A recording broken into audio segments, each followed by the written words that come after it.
la televisión de Andorra. En este momento les vamos a informar de noticias de diferentes índoles que hacen referencia a nuestro municipio. Abrimos este informativo local con los titulares de este viernes 14 de marzo.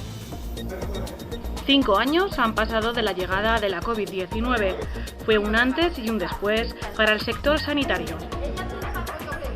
Adjudicada a la empresa que se encargará de realizar las obras de mejora de la ampliación de la residencia Los Jardines. Un simulacro tenía lugar en el Parque Mudéjar de nuestra localidad, donde intervenían varios medios externos para lograr con éxito sofocar un incendio. En marzo de 2020, el mundo se despertó con una noticia. La Organización Mundial de la Salud ordenaba por primera vez la emergencia sanitaria del COVID-19 como una pandemia. La población, sin embargo, nunca imaginó la trascendencia que ello tendría. El 14 de marzo y de forma inmediata el planeta se frenó. 5 años después, el sector sanitario, que estuvo luchando en primera línea de batalla, nos hace un balance de cómo vivieron una situación tan extrema.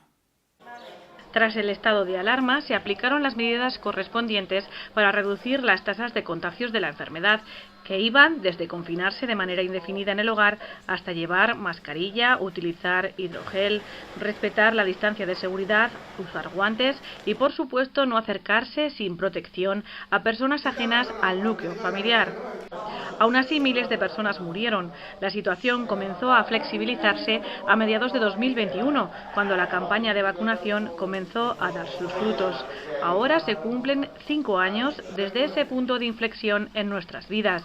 Varios departamentos implicados en esta lucha del Centro de Salud de Andorra nos cuentan en primera persona cómo afrontaron los primeros días de la pandemia. Empezar a detectar personas que nos habían venido, que nosotros ya habíamos detectado gente que venía con una sintomatología, que no era una gripe habitual, que empeoraban rápidamente y veíamos que eso un poco concordaba con lo que nos venía de China, ¿no? Entonces nosotros ya lo que hicimos básicamente, y todos recordaréis, que fue reestructurar el centro de salud, el personal, reestructuramos también el personal en el sentido de que reforzamos plantillas, creamos equipos de médico-enfermera de manera que hubiera 3 turnos seguidos, porque claro, el problema de esos primeros días, aparte de lo que se nos venía encima, que entendíamos que era algo grave, que era algo nuevo, era que no contábamos con material. O sea, el problema era, vale, sabemos que es un virus respiratorio, sabemos que se contagia por la vía aérea, pero no tenemos suficientes mascarillas, no teníamos mascarillas. Entonces, nuestra preocupación inicial era cómo protegernos.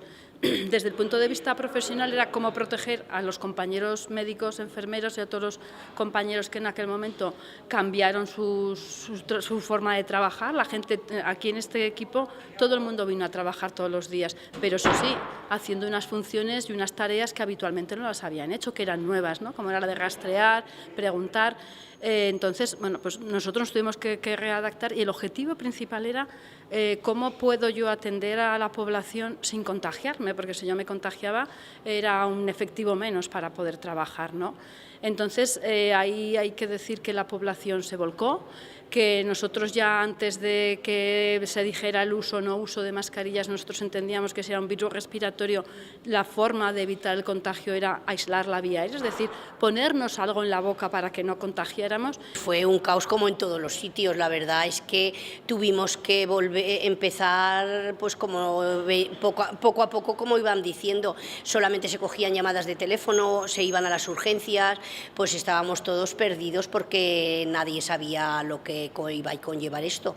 Entonces, pues fue bastante caos, la verdad es que sí. Pues muy agotadores, tenías que venir a cada 1 hora, 2, te llamaban para venir a limpiar, y todo con mascarilla, lejía y todo.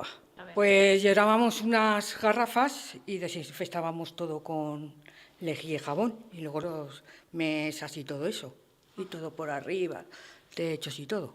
Sí, porque no te daba tiempo a descansar nada. A lo mejor estabas un ratico en casa y te llamaban ya para venir a desinfectar. Fue de una gran incertidumbre, porque no sabíamos lo que venía, aunque se veía ya que venía por las noticias, lo que estaba pasando en otros países. Entonces me mandaron ese papel, porque digamos, al llevar muchos años trabajando aquí, digamos que le pones cara a la gente y sabes quién es familia de quién y quién ha podido estar en contacto, y es una manera, digamos, de conocer un poco al paciente. Entonces me hicieron ese papel, hacía unas preguntas muy sencillas, veía cómo era la evolución del paciente y cuando había algunos signos de alarma, pues se lo comunicaba a mis compañeros médicos para digamos, incidir más sobre ellos. Le daba unas indicaciones, como tú bien has dicho, de lo que tenía que hacer, lo que no tenía que hacer, y le llamaba todos los días para ver cómo evolucionaba. ¿Vale? Entonces, pues había gente pues, que evolucionaba favorablemente y al evolucionar favorablemente, pues digamos que le seguías rastreando hasta que veías que los síntomas desaparecían.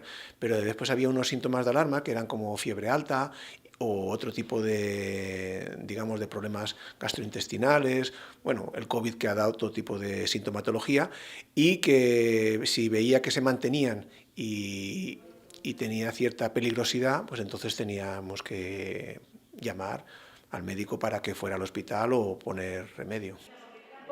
La creación de la vacuna a tiempo récord permitió detener en gran medida la expansión de la pandemia, aunque al principio entre la ciudadanía estaba latente el miedo, la efectividad y las posibles secuelas.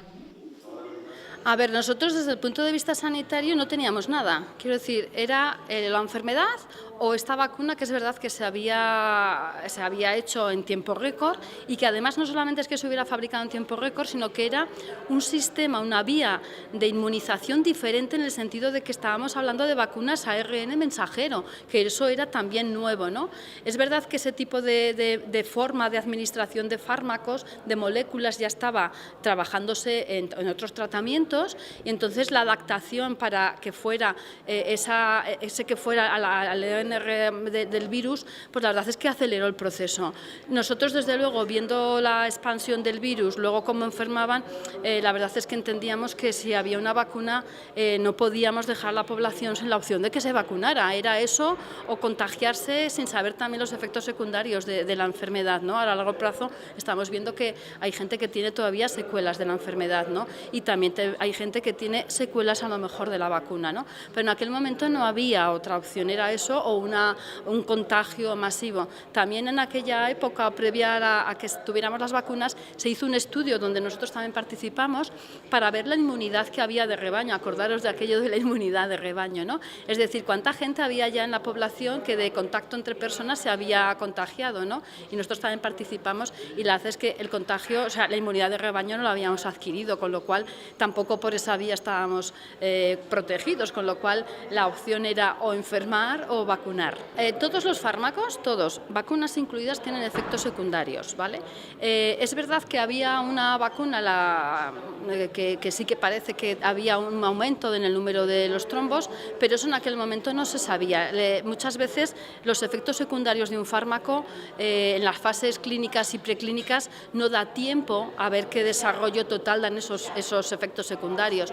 Cuando ya llevas mucho tiempo poniéndolo y tienes un recorrido de años, ahora con años vista, pues a lo mejor sí que puedes decir alguna vacuna en concreto podría tener un mayor efecto, pero claro, aquí hay que sopesar entre el efecto, o sea, la ventaja y el efecto secundario. Y entonces, en general, en conjunto, el beneficio a la población era mayor que el efecto secundario. Es verdad que, ya te digo, ahora a toro pasado, con la experiencia que tenemos, podemos decir que a lo mejor alguna vacuna podía tener algún efecto secundario, pero tampoco fue en toda la población. Es verdad que las circunstancias de cada persona también son importantes, sobre todo de cara a vacunas, porque una persona en función de su estado inmunitario tiene más o menos reacción a una determinada vacuna o a un determinado fármaco. Fue una gran labor el entrar a trabajar en plena pandemia con el sector más vulnerable. El personal sanitario del centro de salud puso todos sus medios para ayudar a frenar el virus en las residencias de ancianos. Fuimos a las residencias, los pusimos a disposición de ellos, les dimos formación sobre cómo ponerse, cómo quitarse, colaboramos en cuanto a materiales cuando no había, ¿no? Luego al revés, ¿no? Explicamos a la gente, a las familias, no se pueden juntar, no pueden visitar, hay que sectorizar, hay que adelantarse ante el caso de que pudiéramos tener un brote en una residencia, había que hacer un aislamiento rápido, ¿no? Una detección precoz, se establecieron una serie de canales de información con salud pública, era que directamente la residencia contactaba con Salud Pública para tomar las determinaciones que fueran necesarias, y yo creo que ahí nos adelantamos también un poquito más allá del estado de emergencia, y ya esas residencias ya tenían esa formación, volvimos a seguir haciendo formación y estábamos muy pendientes de ellas, porque entendíamos que teníamos que cuidar a esa población que estaba allí, que eran nuestros mayores, que era la gente más vulnerable y que por lo tanto teníamos que estar muy pendientes de las residencias. En esa primera ola de inicio, la verdad es que nuestras residencias se mantuvieron libres de COVID, ¿no? Es verdad que las siguientes olas que han ido viniendo, pues bueno, hemos ido bajando la guardia, la situación no era la misma, ya teníamos vacunas, ha sido también las residencias el primer colectivo que vacunamos por esa vulnerabilidad, ¿no? Entonces el balance, yo no sé si me toca a mí decirlo, ¿no? Pero yo creo que no hemos tenido grandes contagios dentro de las residencias, que sí, que habrá fallecido personas con COVID, no digo que no, pero que no ha sido, porque nosotros nos temíamos pues que si entraba el virus en una residencia hubiera sido nefasto, pues como ha sido en otras residencias y en otras comunidades. A pesar de la dificultad que supone enfrentarse a una pandemia, siempre se busca algo positivo a plantarle cara a un reto de esta envergadura. Yo, si tengo que pensar, cierro los ojos y me acuerdo de aquella época, la respuesta de la gente. El que la gente te venga con sus mascarillas, en que la gente quiera ayudar, decirnos cómo podemos participar, cómo podemos... para mí aquella respuesta fue fundamental. Quiero decirte, cómo la gente apoyó el trabajo de los sanitarios. Me quedo con eso, con el apoyo de la gente. Y yo creo que ante las situaciones críticas, con la información adecuada, la gente responde. Fue todo muy gordo, y hay que pensar que la salud es muy importante, y que lo bueno que se sacó de eso es las visitas, la atención domicilio y telefónica que hay ahora a los pacientes, que la verdad en eso sí que creo yo que se ha mejorado, para que el paciente que trabaja, que no puede venir, le puedan dar resultados y cosas por teléfono, pues fue todo a raíz del COVID, cuando se cambiaron la forma de citaciones y todo eso. Entonces yo creo que una de las cosas fue esa. Algo bueno el que escapó. Eso fue algo bueno. El que se quedó, que se quedaron muchos, y encima les pones caras, pues eso ha sido lo peor. Son retos. Es lo que toca, y esperemos que no venga otra. Yo solamente espero eso. Pero bueno, pues estar enfermo no es tenga que estar bueno, tener salud es lo bueno. Cambiamos de asunto. La ampliación de la residencia municipal Los Jardines de Andorra está terminada desde hace más de un año, agosto del 2023, pero todavía sigue sin poder abrir sus puertas al público. El Instituto Aragonés de Servicios Sociales decretó que incumple la normativa de incendios, por lo que en ella deben acometerse nuevas obras de mejora que la adapten a la normativa. El Ayuntamiento ya ha conseguido adjudicar los trabajos por 88.000 euros a la empresa alcorisana Construcciones Calvo Bug y prevé poder empezar en un plazo de 30 días. La adjudicación de los trabajos no ha resultado fácil a la corporación, que tuvo que recurrir a un procedimiento de invitación para conseguir una empresa que pudiera empezar las obras. La ampliación de la residencia de ancianos permitirá crear 19 nuevas plazas. En el Parque Mudéjar, todavía en plena construcción, se realizaba por parte de la empresa Nervión un simulacro con medios externos. Estaban presentes Guardia Civil, Protección Civil, Bomberos y Cruz Roja. Con este tipo de maniobras se pretende que los trabajadores sepan responder ante una emergencia, además de buscar una buena coordinación entre todas las entidades implicadas en un accidente laboral. Dos trabajadores descansan fumando al lado de un vehículo. El cigarro, mal apagado, cae sobre unos cartones que prenden con rapidez, llegando hasta dicho vehículo y provocando así un incendio. Los trabajadores resultan heridos y con quemaduras en su cuerpo al intentar sofocar el fuego.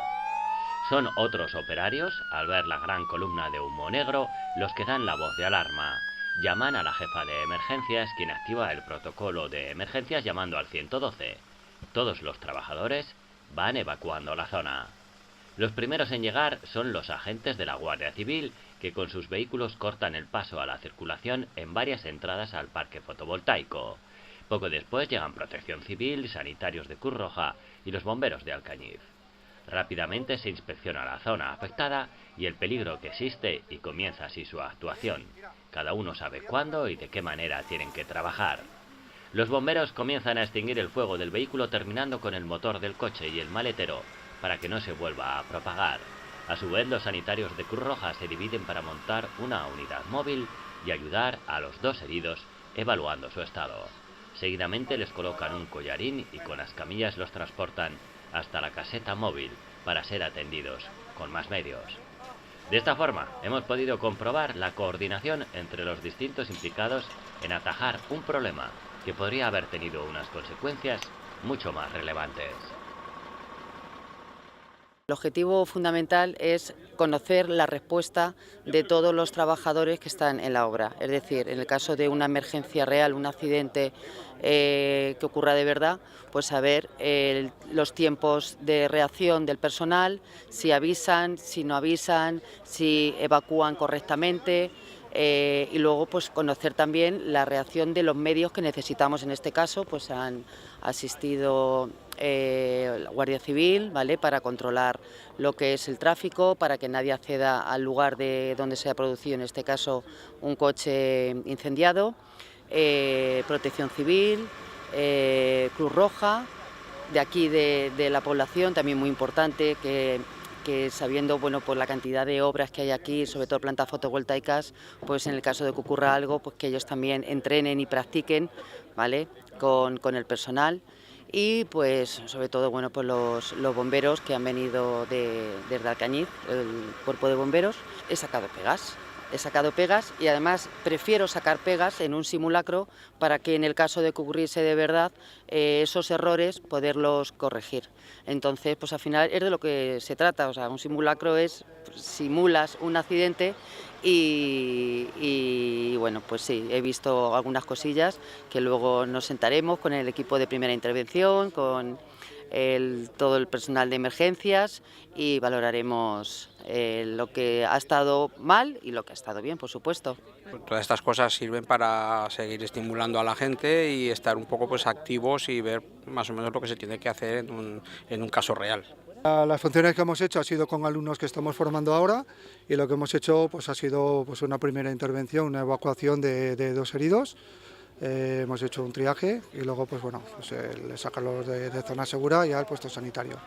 Bueno, pues uno presentaba heridas y quemaduras y alguna posible fractura, y luego en el que ya hemos intervenido ya otros y demás, pues ya una posible fractura de pelvis, ya es una situación ya más complicada, y también alguna herida y quemadura. Dentro de las prácticas que hacemos diariamente, pues va muy bien el simulacro porque es una práctica real, con fuego real, y en este caso hemos hecho que coincidan 2 parques, el de Montalbán y el de Alcañiz, de forma conjunta, que es lo que ahora estamos intentando propiciar, intervenciones conjuntas porque la provincia es muy grande, hemos de llegar hasta 232 municipios de toda la provincia y solo tenemos 4 parques provinciales. Por lo tanto, nuestra idea como servicio es apoyarnos un parque con otros para este servicio mínimo de servicio a la población. Sí, el procedimiento que llevamos inicialmente es atacamos con agua directamente para bajar un poco las llamas y posteriormente mientras montamos una instalación de espuma que es como realmente apagamos los incendios. En este caso, al ser un simulacro, hemos creído un poco no correr demasiado para facilitar un poco el trabajo de los 2 binomios y que trabajasen un poquitín más. Entonces, se podía haber apagado en un primer momento, pero hemos dejado un poquilín arder un poco más para poder trabajar de forma mixta. El problema de los vehículos coincide que muchas veces el fuego se pasa a través del salpicadero al motor y el motor, entonces la única manera de apagarlo hay que levantar capot para poder apagar ese fuego. Por lo tanto, hay que buscar una herramienta capaz para abrir ese capot y poder intervenir en el fuego que está dentro del motor. Mujer y Deporte, Carrera de Obstáculos es el nombre que este año la comarca Andorra-Sierra de Arcos ha elegido en su cartel del día 8 de marzo, Día Internacional de la Mujer. Las jornadas arrancaron en Andorra el jueves 13 de marzo con una mesa redonda.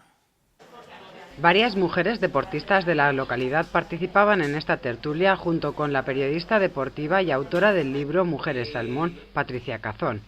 El público que acudió a esta interesante mesa redonda pudo reflexionar junto a las mujeres participantes sobre las dificultades, logros y representación de las mujeres en el deporte. Patricia Cazón repasaba en su intervención la historia de muchas deportistas españolas que a base de esfuerzo y lucha han llegado a lo más alto, contribuyendo a cambiar la historia de nuestro país. ¿Por qué soy periodista deportiva? Bueno, en realidad yo solo quería contar historias, yo solo quería escribir. Fue la propia profesión la que me llevó hacia el periodismo deportivo. Y bueno, soy una niña que creció en la grada fría del Antonio Amilibia en León, de la mano de mi padre, viendo cómo su bigote se encanecía a través de los disgustos del fútbol, y creo que eso marca. Llevo 21 años en el diario AS y la verdad es que soy muy feliz de poder desarrollar mi carrera con el periodismo deportivo, porque creo que es ese periodismo que lo conjuga un poco todo, porque tienes todas las historias, la tragedia, la heroicidad, la gloria, el perdedor, el derrotado, el ganador, y bueno, para mí es un privilegio poder contar tantas historias y también poder contar tantas historias de mujeres como las que cuento en el libro Las mujeres salmón, que es un poco la razón por la que estoy hoy aquí. Oye, lo que me costó que la editorial me aceptara el título. O sea, para mí era muy importante esa reivindicación, porque el salmón, hay pioneras, hay muchas, y a mí me parece un nombre muy bonito, pioneras, pero es quizás demasiado general. Y me parecía que en el deporte la mujer simulaba ese nado del salmón, siempre a contracorriente, contra trampas, esos salmones que vuelven al río del que nacieron para poder desovar y poner sus huevos para dejar sitio a las siguientes. Esas serán del futuro, y es un largo camino, lo dicho, lleno de trampas. Tal es el esfuerzo que muchas veces cambian de color, se encuentran con depredadores, muchos no llegan, pero las que llegan, es eso, dejan su semilla para las siguientes. Y yo quería un poco que este libro fuera así, que fuera una Biblia para las niñas del mañana, y sobre todo las mujeres que lo han vivido, sientan cuando lo abran que ellas lo lucharon, y que gracias a Dios muchas de las cosas que se cuentan ya han cambiado. Hay mujeres de ayer, hay mujeres de hoy, hay políticas, hay deportistas, hay periodistas. Quería hacer un poco una suma de muchos nombres para contar que el triunfo, el mayor triunfo del deporte español por equipos, es el que ha hecho la mujer. Hay nombres muy conocidos como el de Blanca Fernández Ochoa, Miriam Blasco, Conchita Martínez, Carmen Valero, Teresa Perales. Hay nombres quizá menos conocidos de otras mujeres que también han hecho unos grandes avances en el deporte. Está la primera mujer que en España ha entrenado un equipo masculino, y encima lo ha hecho campeón. Está la primera amazonas que ganó una carrera de turf contra hombres, y que se presentó delante de la organización que organizaba esas carreras diciendo: oye, la Constitución española dice que yo ya puedo competir, que ya no hay diferencias entre hombres y mujeres. Y se rieron de ella al grito de "vuelva usted mañana". Hay también historias de hombres. Ese Rafa Muga, que fue el primer hombre que se atrevió a organizar en 1970 un partido de fútbol femenino. ¿Y sabes lo que le ocurrió? Que lo llevaron detenido a la Guardia Civil, y el comandante le dijo: pero Dios mío, ¿cómo se te ocurre hacer semejante cosa? Organizar un partido de fútbol femenino, 1970. Está un recuerdo para Lili Álvarez, está Amelia del Castillo, que fue la primera presidenta de un equipo de fútbol masculino en España, el Parla. Está María Teresa Andreu, que fue la que formó parte de la segunda generación de mujeres futbolistas del Barça, ese Barça que ahora lo gana todo, ese Barça femenino. Tiene las raíces en su Barça en los años 70. A mí no me extraña que el Barça de Alexia y Aitana gane tanto, porque cuántas cosas pasaron primero en el deporte con esas mujeres que luego han conseguido con su lucha institucionalizar. Por ejemplo, Carmen Valero, cuando salía a correr por las calles en 1970 con pantalones cortos para entrenar, prácticamente la insultaban, la decían que qué narices hacía ahí, que mejor estaba en su casa fregando. Hoy a nadie se le hace raro que haya una mujer corriendo por la calle en pantalones cortos, y esa puerta la abrió Carmen Valero. Esas calles las puso ella. El atletismo era un deporte que estuvo prohibido después de la Guerra Civil en España hasta el año 1963, y por el arrojo, la valentía y y la lucha de mujeres como ella, hemos conseguido que ya no sea raro. Por ejemplo, que hasta hace muy poco, ya no te hablo de dietas, ya no te hablo de insultos, las mujeres tenían la ropa que a los hombres les sobraba, no tenían ropa propia, es decir, pantalones con bragueros, con camisetas que le llegaban las mangas hasta aquí, y por plantones como los que tuvo la selección de balonmano de Montse Puche, que dijeron hasta aquí, no vamos a salir con esta ropa, dadnos una ropa que nos pertenezca. Quizá ahora vemos que las líneas de fútbol tienen camisetas para hombres, pero también para mujeres, es decir, que lo que se consigue en el deporte es muy importante luego para la sociedad en general, porque no hay vehículo que lo canalice mejor que el propio deporte. En la mesa redonda participaba Ana Balaguer, futbolista, entrenadora de fútbol y miembro de la Junta Directiva del Andorra Club de Fútbol. He practicado muchísimos deportes. Cuando era pequeña empecé con la gimnasia rítmica, un deporte que no me gustaba, pero al que acudía mi hermana, y entonces pues íbamos las dos juntas. Decidí que no era lo mío la gimnasia rítmica y empecé seguidamente con el atletismo.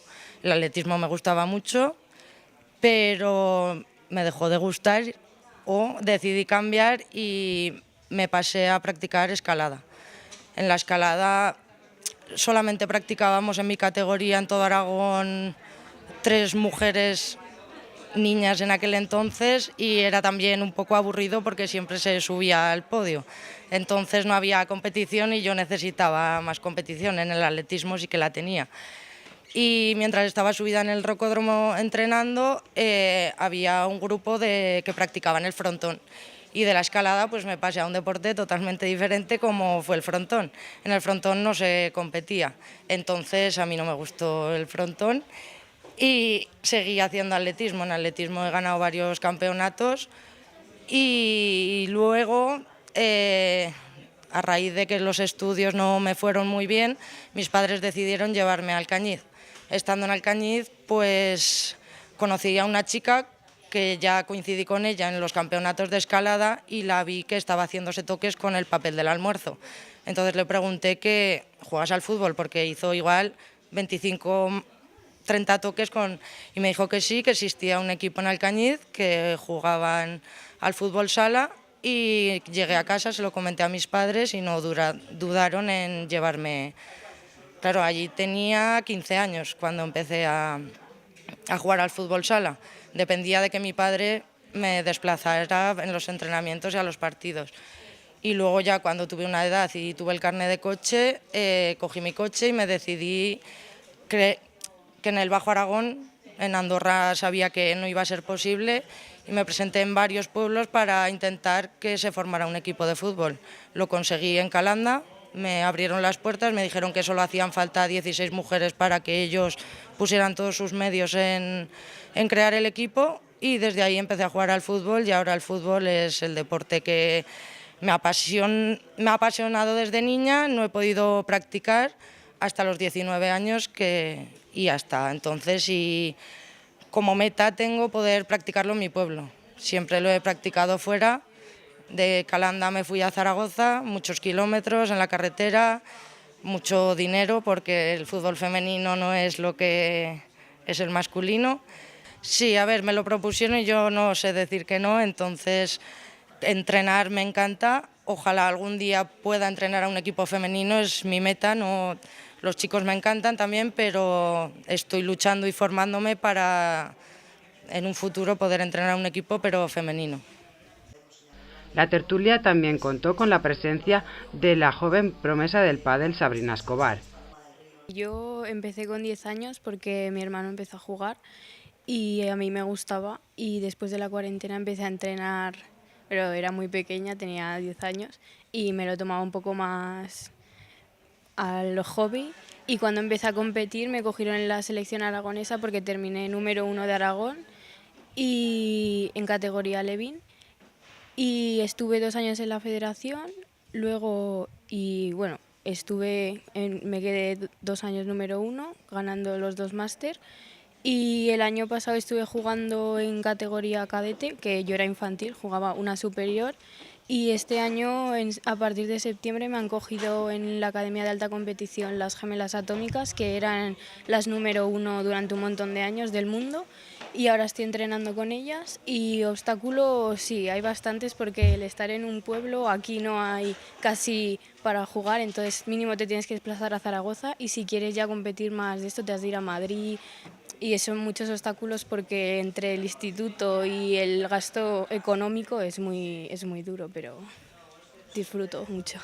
Los chicos es mucho superior y las chicas sí que tienen más dificultad porque normalmente a nivel en plan menores no tanto, pero ya cuando pasas un poco al profesional sí que ponen horarios más, las horas de calor y eso se las ponen más a las chicas, y luego en el profesional el económico es mucho más diferente, o sea, se nota un montón entre chicos y chicas.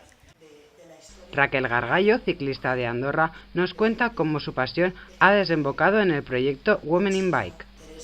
Pues yo personalmente llevo bastante poco en el mundo del deporte, empecé en el 2021 y bueno, obstáculos como tal, personalmente como tampoco he hecho muchas competiciones, lo he hecho un poco más por afición y por gusto y porque me gusta y porque me veía motivada, veía que personalmente me engrandecía bastante hacer deporte, y obstáculos como tal, pues sí, podemos decir que ya no tanto personalmente, sino que lo veo a nivel social, que no es lo mismo competir a nivel femenino que masculino.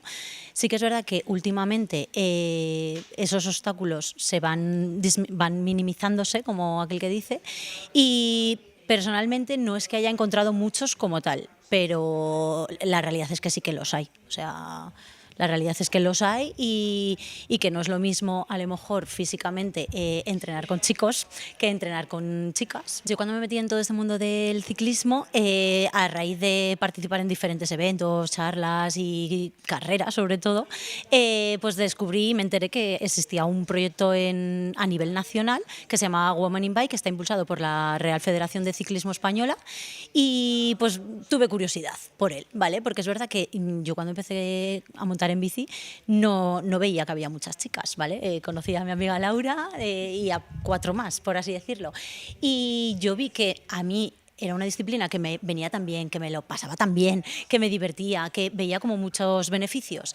Y entonces pues me interesé por él. Y bueno, pues nada, me interesé por él, me formé en él, hice un curso relacionado con ello para poder ser líder del proyecto.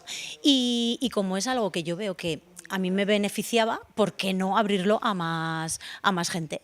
Y entonces pues decidí meterme, me formé y bueno, creo que es una disciplina que la estamos abriendo de cada vez más, estamos más motivando a las chicas a hacerlo y que es algo que está dando muy buenos resultados. Y bien, la verdad es que muy contenta. Otra de las deportistas andorranas que pudo contar su dedicación al deporte fue Laura Villén. Yo empecé con 9 años haciendo atletismo, al final me dediqué durante varios años al atletismo de alta competición, estuve compitiendo a nivel autonómico y nacional, participando en varios campeonatos de España y demás, y sí que es cierto que al final en el atletismo hoy en día no hay tantas barreras, sí que hay más igualdad, pero sí que es verdad que posteriormente cuando pasé al ciclismo pues todavía no, se sigue viendo que hay más desigualdades en el sentido de que faltan más carreras femeninas, falta más impulso y más apoyo por parte de las instituciones al ciclismo femenino.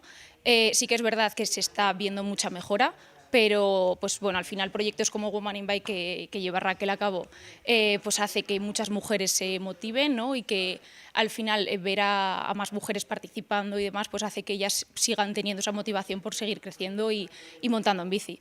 Así que para nosotras, pues oye, todo lo que esté en nuestras manos y poder ayudarles, pues es un logro también para nosotras. El motivarles, el ayudarles y el que se animen a venir con nosotras.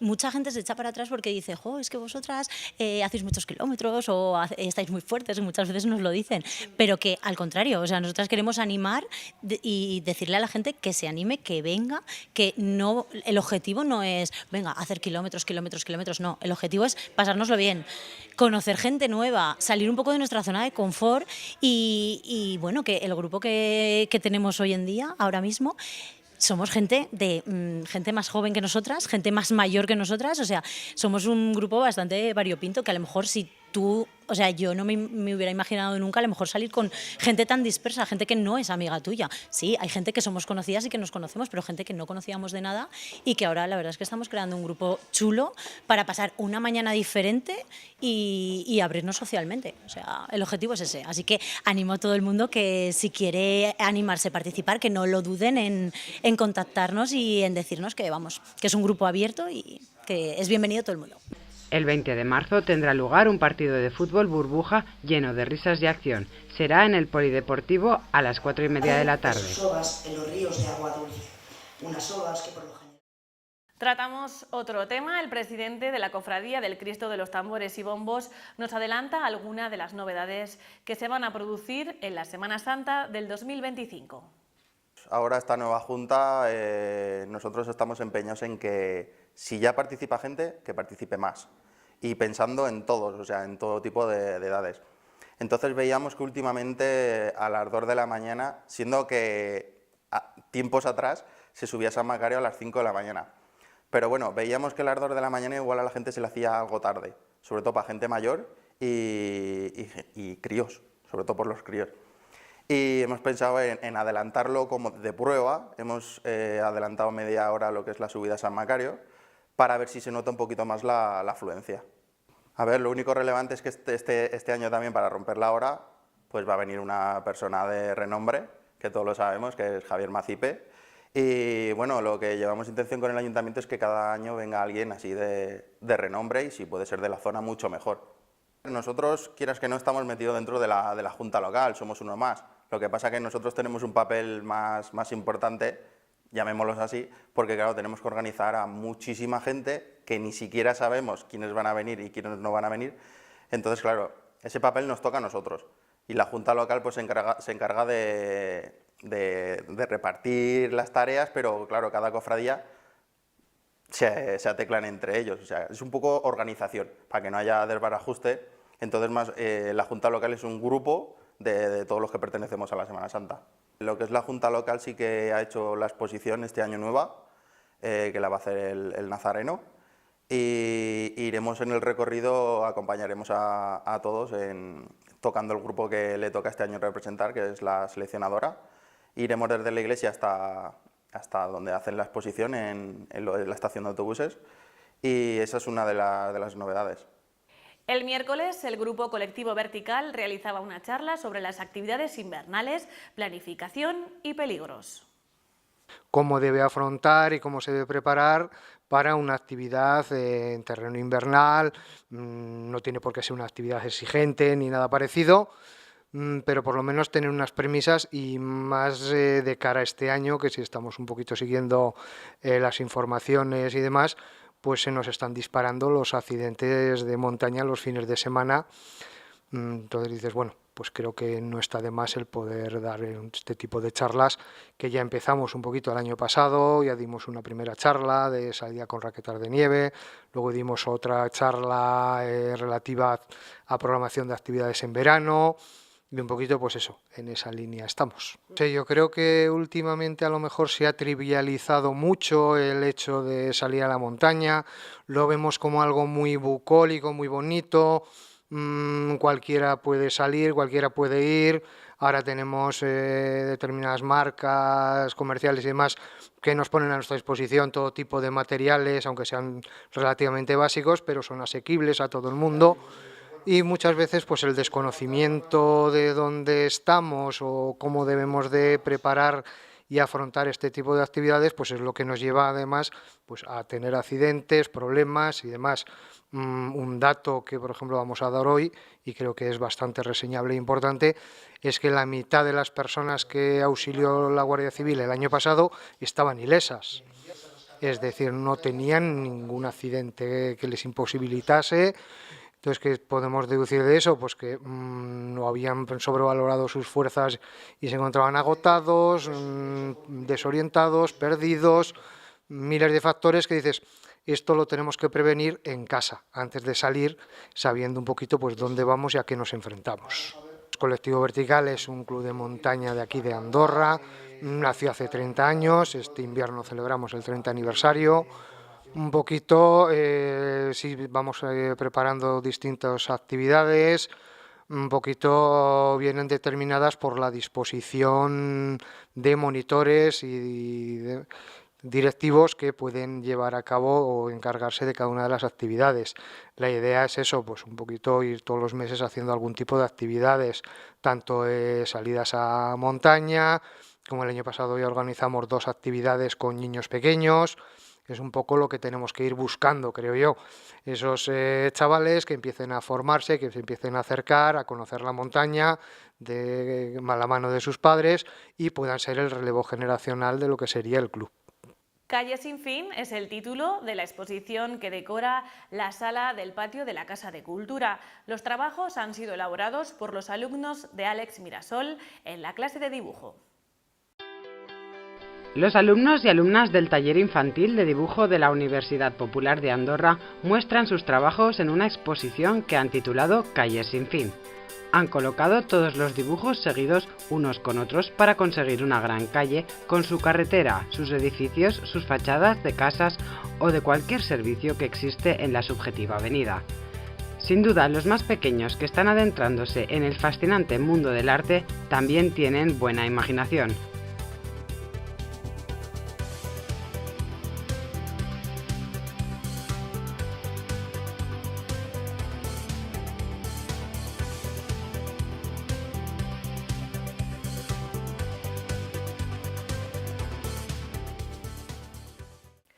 La última obra del ciclo Teatro en Familia, El Abrazo, se representará este viernes 14 de marzo a las 7 de la tarde en el espacio escénico de manos de los titiriteros de Binefar. El público podrá disfrutar del abrazo. La sinopsis refleja un abrazo como un puente entre el teatro y la música, lo más ancestral con lo más electrónico, los abuelos y los nietos, la literatura y la cultura, y los títeres y el baile.